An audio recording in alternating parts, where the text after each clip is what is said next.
পদে পদে বিপদ। এবার আগেই বলেছিলাম যে দুটো সাইক্লোন আসছে, একটার নাম পতন, একটার নাম হবে পরিবর্তন।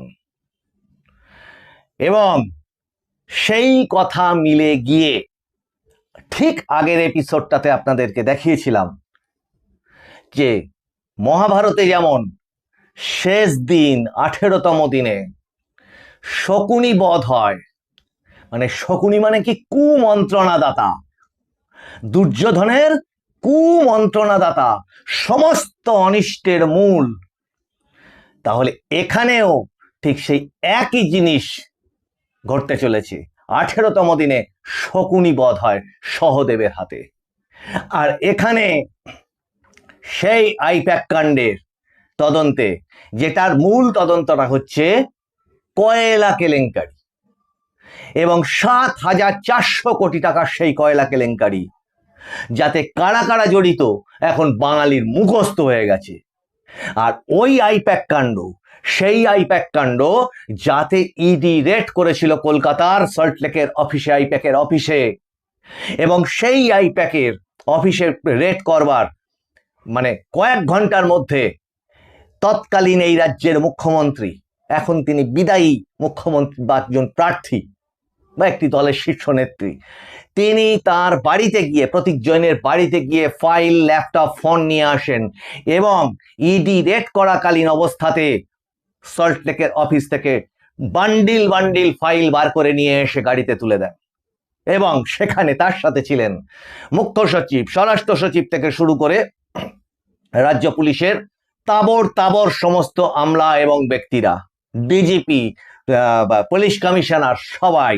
এবং সেই মামলা যখন ওঠে সুপ্রিম কোর্টে, সেখানে ইডি অভিযোগ আনে ডাকাতি, ছিনতাই, লুণ্ঠন এবং তথ্য প্রমাণ বিনষ্ট করা। আগেই আপনাদেরকে বলেছি যে এই পুরো প্রশাসনটা, এই যে ক্ষমতা টিকিয়ে রাখাটা, এই ক্ষমতা টিকিয়ে রাখাটার মূল ছিল কিন্তু মানুষ নয়, মানুষের ভোট নয়, ছিল একটি দলদাস প্রশাসন, একটি পুলিশি যন্ত্র যেটাও দলদাস। আর তার সাথে গ্রামে গ্রামে গ্রামে গ্রামে প্রান্তে প্রান্তে গজিয়ে ওঠা ছোট ছোট সামন্ত প্রভু। কেউ নিজেকে আকবর মনে করেন, কেউ নিজেকে বাদশাহ জাহাঙ্গীর মনে করেন, কেউ রাজা, কেউ যুবরাজ, ছড়াছড়ি গ্রামে গ্রামে। আজ জাস্ট আগের এপিসোডটা শেষ করার পরে পরেই যে ঘটনা ঘটে গেল, এবার বিপদ, ওই বললাম পদে পদে বিপদ, সেই পদে পদে বিপদ ঢুকে গেল এবার দুষ্টদের অন্দরমহলে। সেটা কি এবং তার এফেক্ট ঠিক কি হতে চলেছে সেটাই আপনাদের সঙ্গে আলোচনা করব। নমস্কার, মানুষের ভাষায় আপনাদের সকলকে স্বাগত। আমি প্রবীর রায়চৌধুরী আপনাদের সাথে। প্রথমেই বলে রাখি, আপনারা একটু সাবস্ক্রাইব করবেন, একটু লাইক শেয়ার করে আপনাদের সুচিন্তিত মতামত যা জানাচ্ছেন। মানুষের ভাষা কৃতজ্ঞ আপনাদের কাছে, আপনাদের সকলের মঙ্গল কামনা করি, সকলের প্রতি আমাদের শুভেচ্ছা ও ভালোবাসা। এই শেয়ার করলে কি হবে, আপনাদের মানে এই এপিসোডটার সাথে আপনাদের যে বক্তব্যগুলো, সেই বক্তব্যগুলো বহুদিকে ছড়িয়ে পড়বে এবং সঠিক জায়গায় সঠিক মানুষের নজরে যাতে আসে। আসল কথায় আসি, তাহলে সেই প্রতীক জৈন, সেই ইডি আইপ্যাক কাণ্ড, সেই ইডি এবং আইপ্যাক কাণ্ডের প্রতীক জৈনের স্ত্রী এবং ভাইকে আগামীকাল দিল্লি সিজিও অফিসে ইডি ডেকে পাঠিয়েছে, নোটিশ করেছে, বা বলতে পারেন সামন পাঠিয়েছে।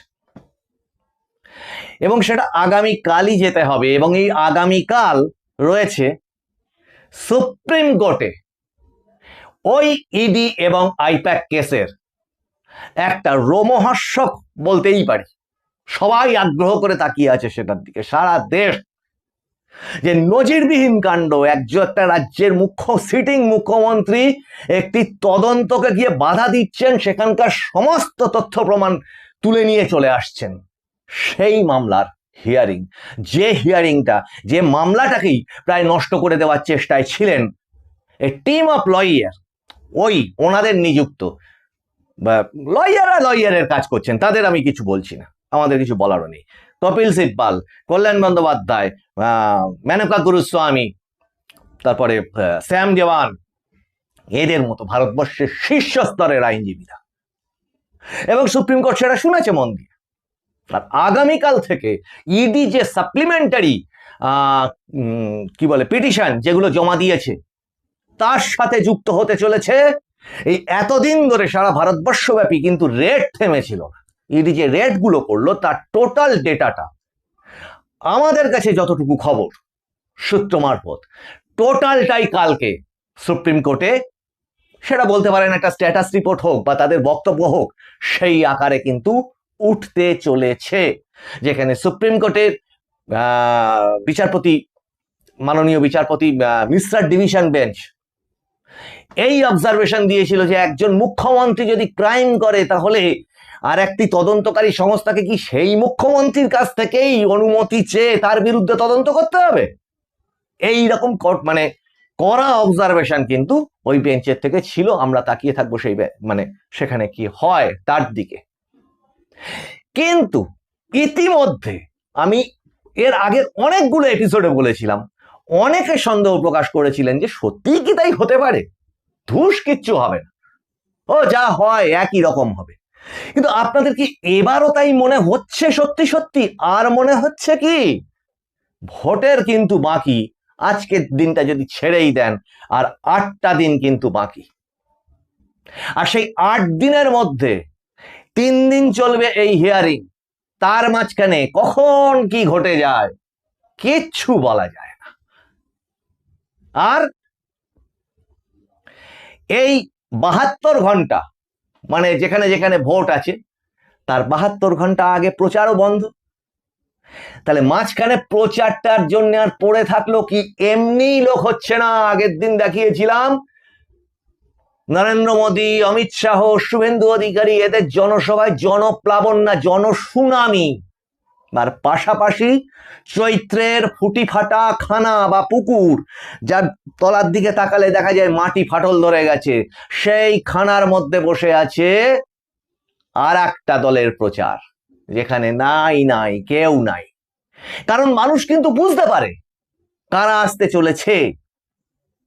তখন মানুষ কি বলে, এই ইভেন ইনক্লুডিং এই সমস্ত খুচরো ছিঁচকে অপরাধীরা যারা এই সমস্ত বিষয়টাকে কি বলবো যে সঙ্গ দিত, যাদের পুরো বিষয়টাকে ব্যবহার করে একটা যন্ত্র তৈরি হয়েছিল, যে যন্ত্রটাকে দিয়ে কি নষ্ট করা হয়েছে, সভ্যতা, সংস্কৃতি, কৃষ্টি, ঐতিহ্য সমস্ত কিছু নষ্ট করে দেওয়া হয়েছে, শিক্ষা, স্বাস্থ্য সব গোল্লায় গেছে, সাধারণ মানুষের মত প্রকাশের অধিকার সেটাও শেষ হয়ে গেছে। কাজেই মানুষ, চারিদিকের সমাজ, সুধী দর্শকবৃন্দ হাত জোর করে অনুরোধ করছে একটু চিন্তা করবেন তো, যেন মানুষের সমাজটা হয়ে গেছিল যে মানুষ জীবিত কিন্তু একটা মৃতদেহের সমাজ তৈরি হয়ে গেছিল। যেন যারা করোনার মধ্যে সব থেকে বেশি চুরি করেছে কি? জমি আর হচ্ছে চাল, ডাল, আটা, সমস্ত কিছু রেশন। ভাবুন করোনায় যখন মানুষ নিজের নিকট জনকে হারাচ্ছে, ভাবছে আমি বাইরে থেকে আসলাম, আমার গায়ের যদি কিছু লেগে থাকে সেইটার থেকে আমার বাড়ির কেউ মারা যাবে না তো? এই যেখানে পরিস্থিতি, মানুষ খেতে পাচ্ছে না, প্রিয়জনকে মানুষ মানে শ্মশানে জায়গা পাচ্ছে না, জায়গা হচ্ছে না, মানুষকে পোড়ানোর গোরস্থানে জায়গা হচ্ছে না, নিয়ে যাওয়ার লোক হচ্ছে না, এইরকম যেখানে সিচুয়েশন, সেখানে তারা চাল চুরি করেছে, মানুষের মুখের অন্ন চুরি করেছে। আরো কষ্ট লাগে, আরো যন্ত্রণা লাগে, কেন জানেন তো? 66 সালে যে খাদ্য আন্দোলন হয়েছিল, যখন চাল মানে খোলা বাজারে বিক্রি হতো না, চাল ব্ল্যাক হতো, এবং খাদ্যের অধিকারের জন্যে, চালের অধিকারের জন্যে খাদ্য আন্দোলন হয়েছিল। একটু ইতিহাসটা পড়ে নেবেন, এবং আমার এই নিয়ে একটা এপিসোড করাও আছে। একজন খাদ্য আন্দোলনকারীর, অনশনকারীর সন্তান হিসেবে আরো কষ্ট লাগে ওই মুখের অন্নকে যারা কেড়ে নিয়েছে। তারা তো নরখাদক, কাজে এই প্রশাসন তারা উপহার দিয়েছিল। সুধী দর্শকবৃন্দ, এবার দেখুন তো ঠিক পরিস্থিতিটা কি এসে দাঁড়িয়েছে। নির্বাচন কমিশন যে পরিমাণ অভূতপূর্ব ব্যবস্থা তৈরি করেছে, দেখে মনে হচ্ছে যে সমস্ত সরঞ্জাম আরো আসছে, তাতে দেখে মনে হচ্ছে যে যেন কাশ্মীর। এবং আমরা বলতাম এটা কাশ্মীরের থেকে এক ছিটেও কোনো কম অংশে কোনো